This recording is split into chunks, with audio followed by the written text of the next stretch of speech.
in. Okay, to attach your bottom, what you're gonna do is, first of all, hopefully you cut it to the right length. Caleb, did you cut yours to the right length? That's not good. All right, what you want is you wanna make sure that it's centered in between your two legs, okay? So you're gonna have to jockey it to where it's centered. If you look on this end right now, can everybody see where my fingers are, okay? You need to get that close enough so that you can see this reveal that I'm talking about. Now this is not flush, right? Okay, can everybody see that? Yes or no? Okay, how do I fix that? How is a clamp gonna fix that? That's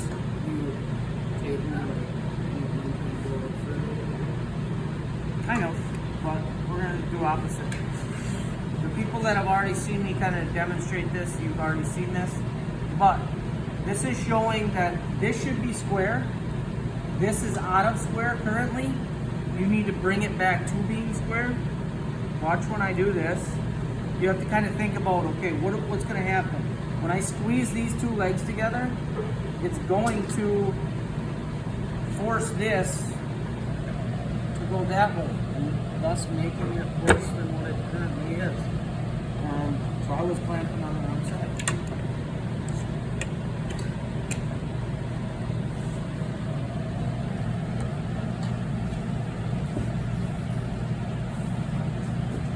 See how right now I'm closer, and actually I'm a little bit the other way, so you have to loosen it up. You see how just a little bit of clamping pressure can push it one way or another? Make sense? Questions? That's what you're gonna do to get this squared up. Everybody got that? All right, then what you're gonna do is take a second clamp. Once you get it in the ballpark where you wanna be, then you're gonna put a bead of glue on this. I'm obviously not gonna glue this one because it's not mine, but start about 1.5 inches away about where my finger is. Stop about 1.5 inches away where my finger is. One bead of glue right there. You could spread it out and smear it a little bit, but keep it toward the inside. You don't want it to squirt out to the outside. Then you're real gentle. Flush that up, lower this down, flush this one up. Again, we want this centered in between these two. We want it centered. Okay, so we don't want it tight to that leg or tight to this leg. The slight amount of space that you see here is by design. Why is that in there? Why do you want this extra 1/16 of space? Does anybody have any ideas? Why do you think, Caleb? Okay, when this bottom expands, if it was tight right now, it would blow these screws apart and blow apart your joint, your pocket hole joints down here. Make sense? Questions on that? So, make sure that it's centered. Then what you can do is you would clamp this, and then you would proceed down to actually fastening it on. And that's what I'm going to show you with kind of a little mock-up over here. So, get over here where you guys can kind of see what's up.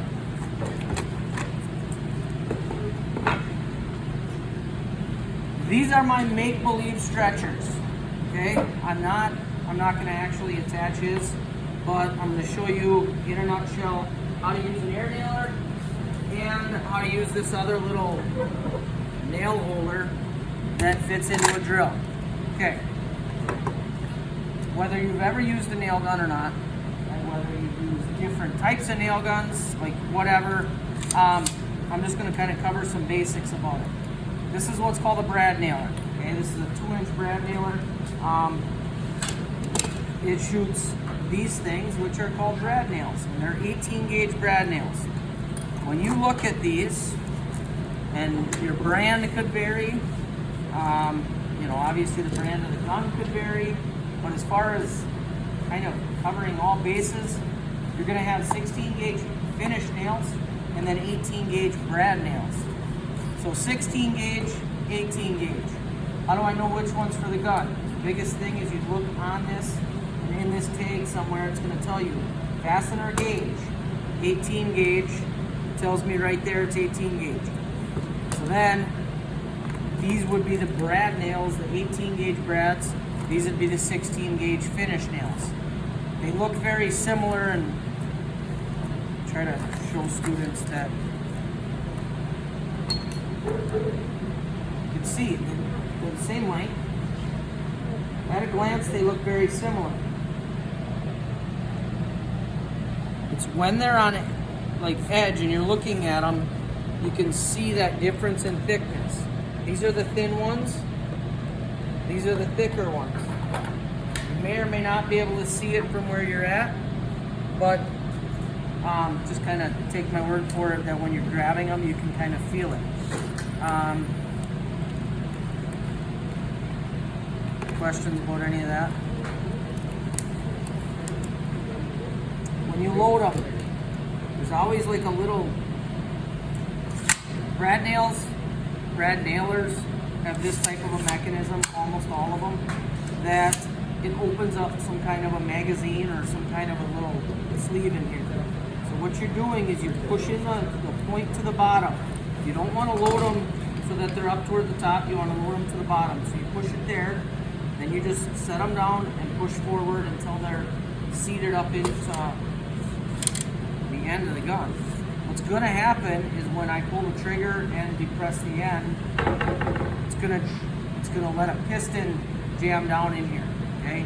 For those of you that have ever been in that twin small engines, how a piston goes up and down within a cylinder, the same thing is kind of going on up here, but it's one piston, and that's attached to a driver.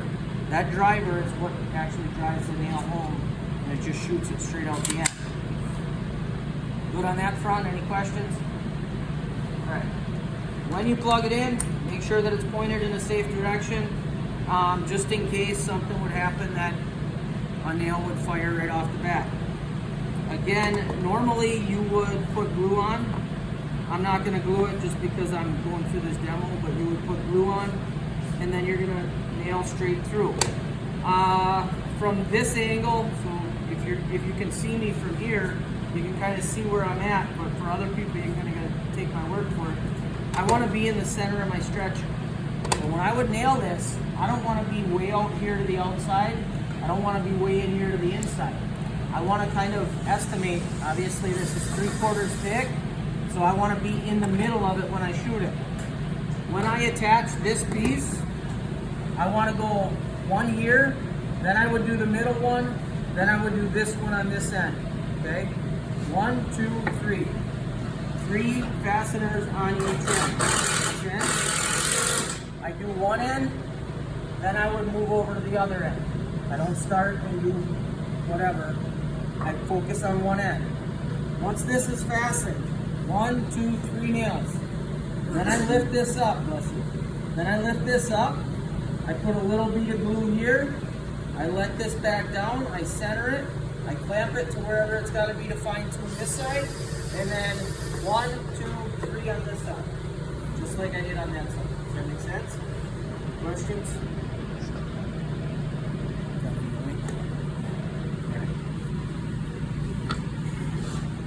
If you've ever shot a framing nailer or a roofing nailer,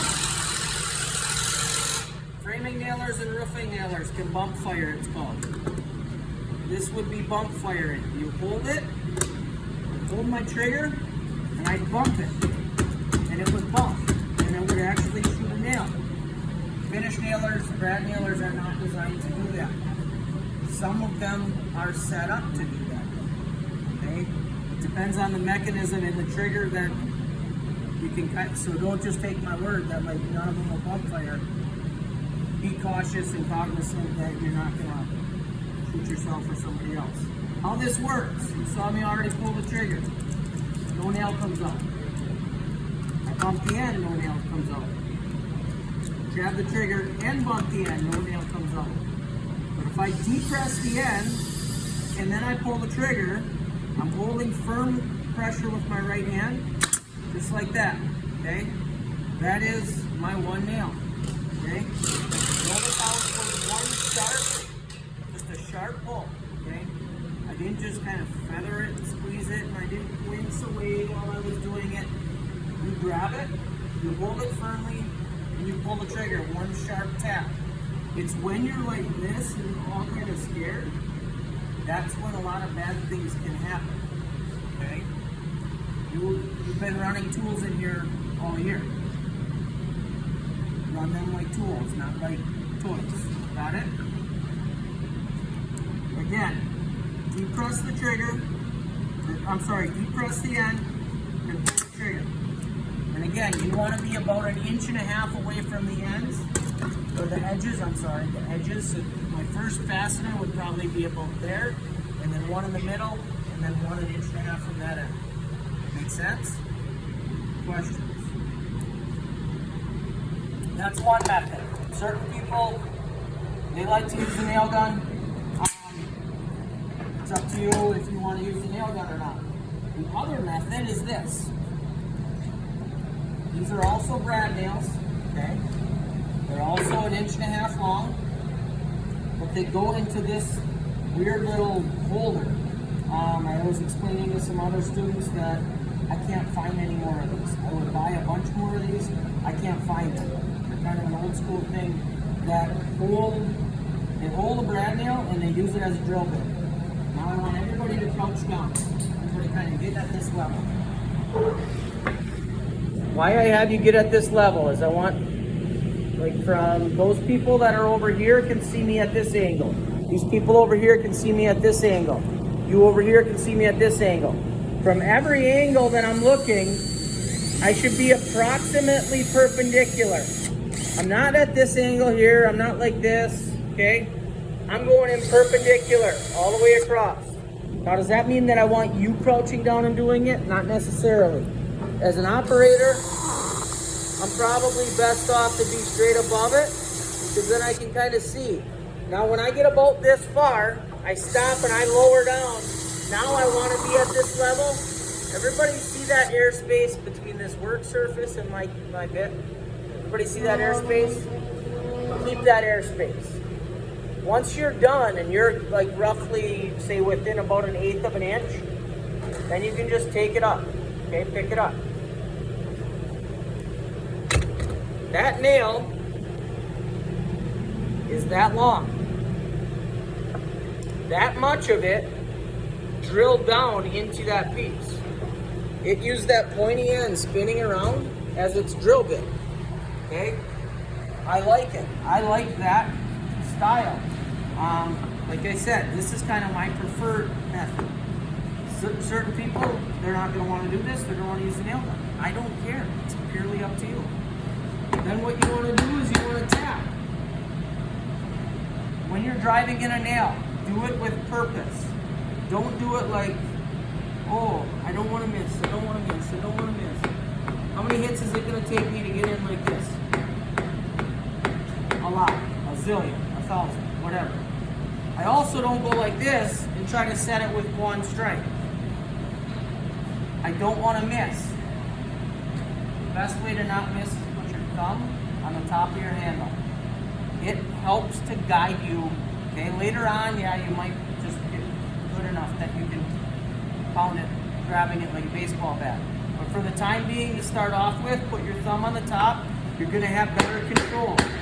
Now, when you're striking it, strike it such that you actually want to drive it in. Don't strike it so much that, or don't like approach it that you don't want to miss. But don't be scared to mess up. But also don't throw caution to the wind and just go crazy either. Okay?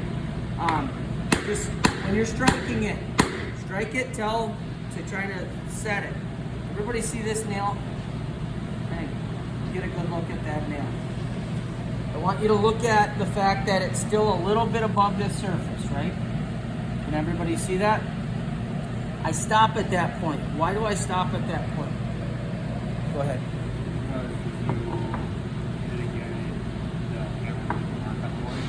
Okay, if I hit it any further, I'm going to start leaving hammer tracks, okay? That's indentations from the hammerhead hitting against the wood. So then I use this thing. This thing's called a nail set. So what you're going to do is I always try to put my finger real close to the end, not underneath it. You put your finger like that underneath it, that's going to be a really, really bad day for you, okay? So make sure that you always just set it next to it, hold it firmly. I'm pushing down with pretty moderate pressure, pretty substantial pressure, I should maybe say. Now, This is the same thing. I want to hit it with authority. I want to strike it with purpose. That was one hit. That put me pretty much flush right there. I'm going to give it a second hit. If I can put my finger across this or drag my fingernail across this, and if I don't feel that nail head, then I'm good. I want it recessed below the surface. What am I going to do with these 3 holes? Can you see those well enough? What am I going to do with these 3 holes when I'm done? I'm going to fill them with wood filler or putty. Okay? That wood filler is going to go into those holes, and then when you stain over it, they help to blend in. They're not just voids and blemishes sitting there. Make sense? Questions? That's your entire process. You understand how to take this, square them up, you understand how to kind of clamp it and how to nail it to get it permanent? Remember, like the whole process here, your nails are in essence your clamping mechanism for that glue. The nails aren't necessarily the thing holding it. The nails are what's setting it up until the glue, it's holding it until the glue sets up. Cool? Cool.